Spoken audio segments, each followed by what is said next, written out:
riba. Apa arti riba? Arti riba secara bahasa adalah az-ziyadah, tambahan. Apa yang dimaksud dengan riba? Yang dengannya turun ayat-ayat Al-Quran yang melarang perbuatan riba, mengancam orang yang melakukan riba, siksa yang sangat besar dunia dan akhirat yang akan diterima oleh orang-orang yang memakan riba, yang memperlakukan riba, yang mempraktekkan riba, yang menyebarkan riba. Bahkan segala yang berkaitan dengan riba terancam. Sebagaimana Rasulullah sallallahu alaihi wasallam telah melaknat pemakan riba, orang yang memberi makan riba, kedua orang saksinya, juru tulisnya dan kedua orang saksinya, mereka semua sama-sama berdosa. Al-Imam Muslim meriwayatkan sebuah hadis dari jalan Jabir bin Abdullah. Beliau mengatakan, la'ana Rasulullah sallallahu alaihi wasallam akil riba wa mukilahu wa katibahu wa shahidaihi wa qala hum sawa'un. Rasulullah sallallahu alaihi wasallam telah melaknat pemakan riba, orang yang memberi makan orang lain riba, juru tulisnya, dua saksinya, mereka semua itu sama-sama berdosa. Dan Rabbuna di dalam Al-Quranul Karim berfirman, alladzina ya'kuluna ar-riba la yaqumuna illa kama yaqumu alladhi yatakhabbathu asy-syaitanu minal mas. Dzalika bi annahum qalu innamal bay'u mithlu ar-riba wa halallahu al-bay'a wa harrama ar-riba.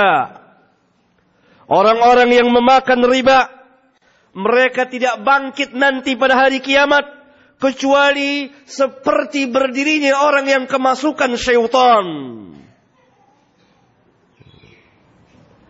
Yang demikian disebabkan mereka berkata, sesungguhnya jual beli itu seperti riba, padahal Allah telah menghalalkan jual beli dan mengharamkan riba.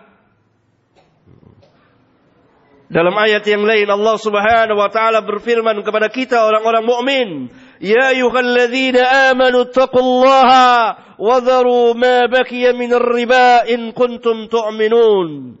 In kuntum mu'minin.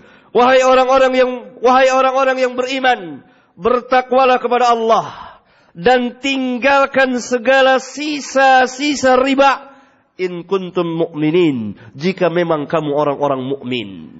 Apa yang dimaksud dengan riba?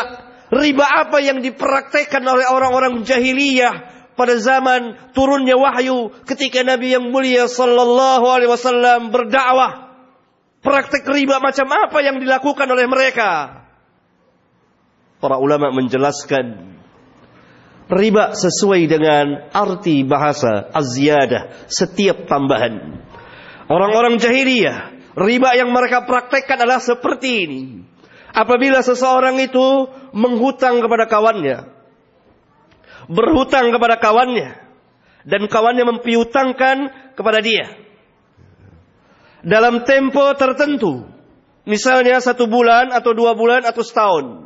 Apabila jatuh temponya, waktunya, dan orang yang berhutang belum mampu membayar, maka yang mempiutangkan berkata kepadanya, aku beri tempo waktu lagi, tetapi dengan memberikan ziyadah tambahan, atau dengan bahasa keseharian kita, ada bunganya.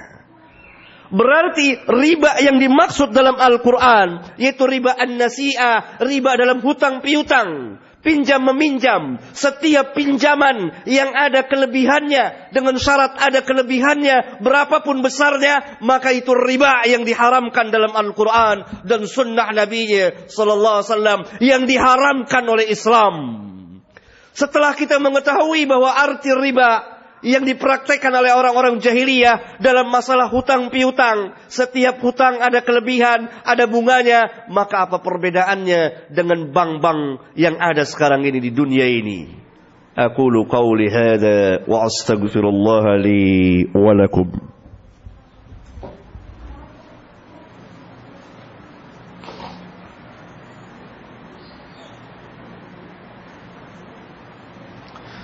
Alhamdulillah,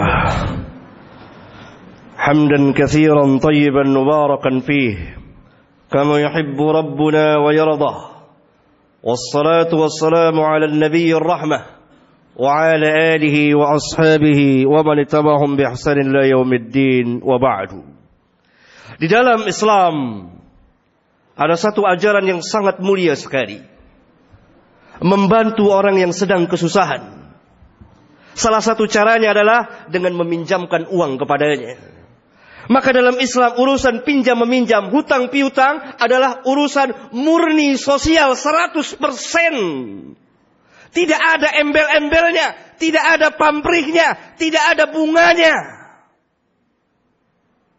Hutang 100 bayar 100, hutang 1000 bayar 1000, hutang 1 juta bayar 1 juta. Sedangkan yang dimaksud dengan riba adanya ketentuan syarat.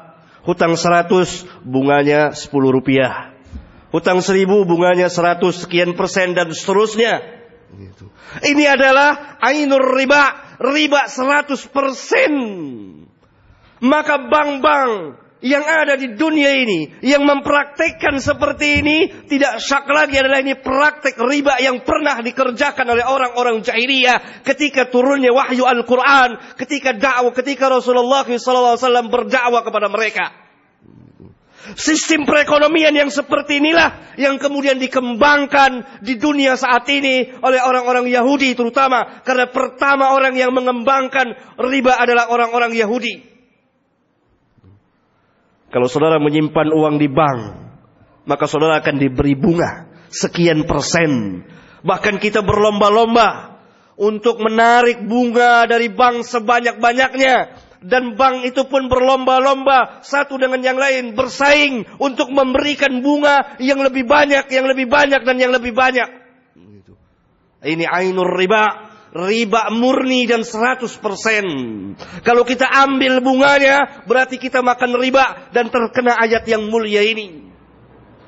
Dan terlaknat berdasarkan sabda Nabi kita sallallahu alaihi wasallam. Oleh karena itu menyimpan uang di bank dengan mengambil bunganya berarti kita memakan riba. Kalau tidak memakan bunganya berarti kita telah membantu kelangsungan praktek riba jahiliyah.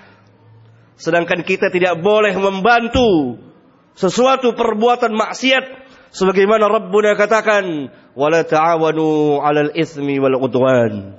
Jangan kamu saling tolong-menolong dalam berbuat dosa dan permusuhan.